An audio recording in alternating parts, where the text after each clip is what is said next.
entertainment editor at the Herald and Review in Decatur, Illinois, and I'm at my desk.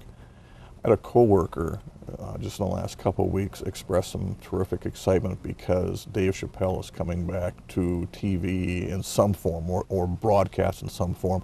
Not sure if it's TV, not sure if it's internet. There's some kind of thing he's going to be doing, and coworkers just ecstatically excited and expected me to share that reaction. I said, you know what?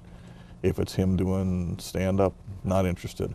If it's him doing sketch comedy, definitely interested. And it got me to thinking about what I and what we as a society think about funny people.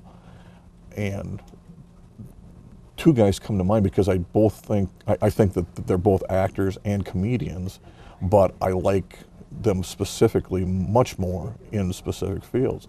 Chappelle is a stand-up and an actor, a sketch comedy actor. I've said any number of times that the second season of Chappelle's Show on Comedy Central is the greatest single season of sketch comedy since Monty Python. And as Comedy Central has continued to have those in reruns, every time I watch them, I think, this is brilliant. I'm astonished at how much quality is there. And it's great that it holds up, and fantastic that it's still funny. You know, I mean, I'm well into the dozens of watching some of these episodes, and just can't stop laughing at them even now. And again, the Rick James episode, unquestionably the funniest half hour of sketch comedy I've ever seen.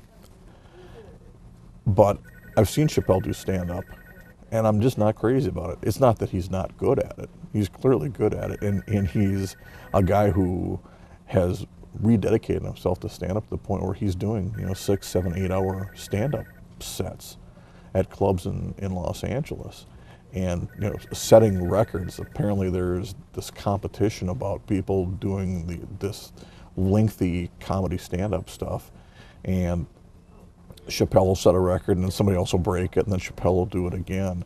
And I remember when I interviewed Emo Phillips a couple years ago, he said that one of these nights when Chappelle had set one of the stand-up longevity records, he followed Emo.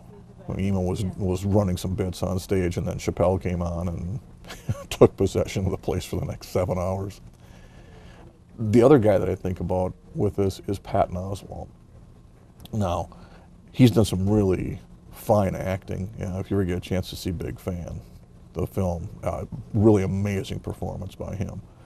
But I far prefer him as a stand-up comedian. I think he is much sharper and much wittier and much more direct, and appeals to me much more as somebody who does stand-up. And I just find it interesting. There aren't many guys who are able to do both. And if you want to talk about the guys who could do both, I guess you're talking about a couple of those guys who are on that Mount Rushmore of comedy. George Carlin could do both well. Richard Pryor could do both well. Robert Klein is okay at both, but I think he's better as a stand-up comic than as an actor. And as it turns out, there are people in the stand-up world apparently who think that Robert Klein just is not that great a stand-up comic, which is kind of interesting as I'm learning more about that. That's another point altogether.